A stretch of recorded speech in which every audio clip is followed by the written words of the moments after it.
Hello guys, তোমরা সব কেমন আছো? আশা করি সবাই ভালো আছো। তো আজকে রেসিপিটা হলো বড়ান মুরগি।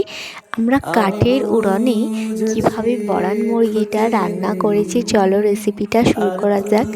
সবার প্রথমে বড়ান মুরগিটা আমি কেটে ধুয়ে নিয়ে ভালো করে একটা পাত্রে পানি ঝরতে রেখে দিয়েছিলাম।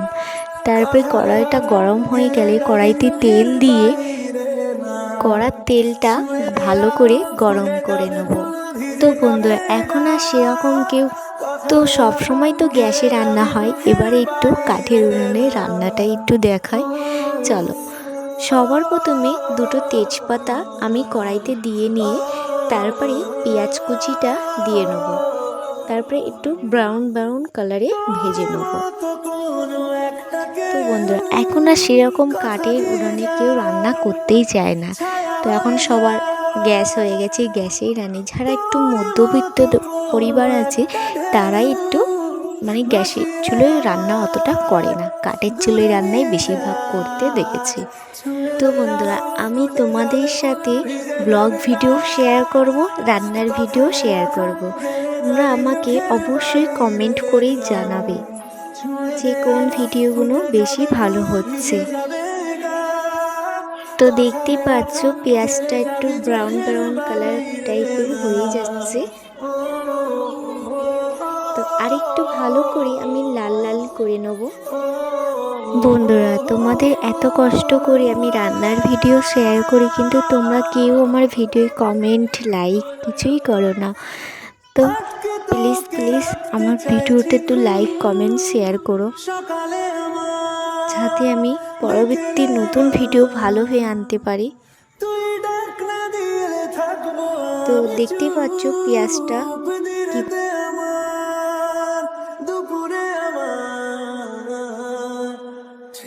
পেঁয়াজটা লাল লাল করে ভাজা হয়ে গেছে।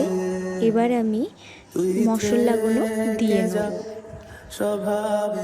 আদা রসুন বাটা, জিরের বাটা দিয়ে নেব। বন্ধুরা, আমার আদা রসুন বাটা একটু কম হয়ে গেছিল বলে আমি আরেকবার একটু আদা রসুন বাটা দিয়ে নিয়েছিলাম।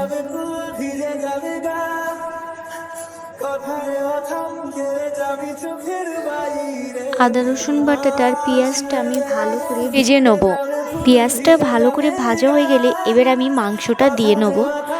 তো তোমরা অনেকে কমেন্ট করবে, দিদি তো মুরগির পা খাও? তো বন্ধুরা, এটা বাঙালিরা সবাই এমনি মুরগির পা খাইতে ভালোবাসে।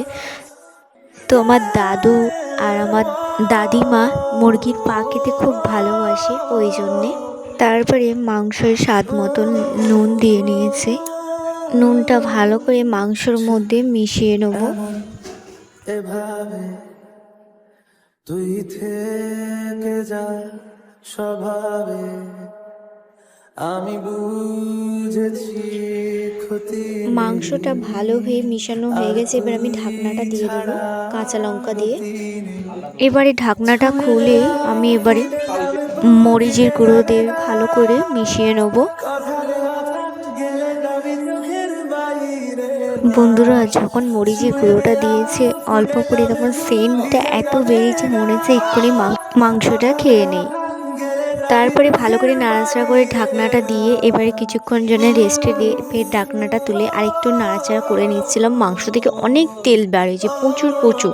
তলায় একটু ধরা ধরা লাগছিল, ওই জন্য বারবার করে উল্টে পাল্টে নাড়ে নিচ্ছিলাম। এবার ঝাল আর হলুদের গুঁড়ো আমি ভালো করে এবার মিশিয়ে নেবো মাংসটার মধ্যে।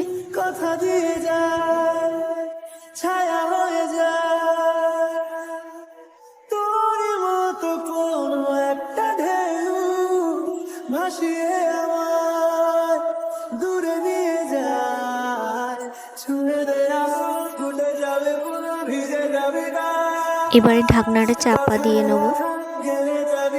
মাংসটার ঢাকনাটা তুলে এবার আমি এখানে কষার পানি আমি দিয়েছিলাম।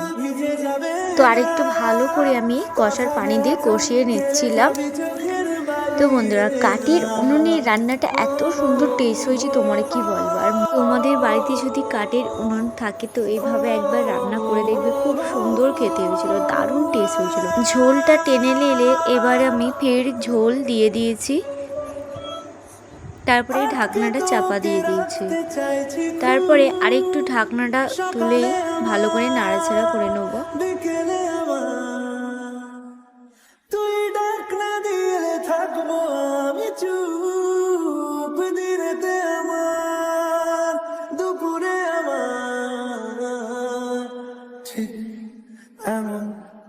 এভাবে তুই থেকে যা স্বভাবে। তো ভালোভাবে কষানো হয়ে গেছে, এবার আমি পরিমাণ মতন পানি দিয়ে দেবো। আর তুই ছাড়া তো পরিমাণ মতন আমি একটু পানি দিয়ে নিয়েছি। তারপরে এবার ভালো করে নাড়াচাড়া করে ঢাকনাটা দিয়ে দেবো। কথায় অথমকে যাবি চোখের বাইরে না, ছুঁড়ে যাবে ফুল ভিজে যাবে গা। কথায় অথমকে যাবি চোখের বাইরে না। এখানে আমি শিলনোড়ায় এলাচ, লবঙ্গ, দারচিনিগুলো ভালো করে মিশিয়ে গুঁড়ো করে নেব।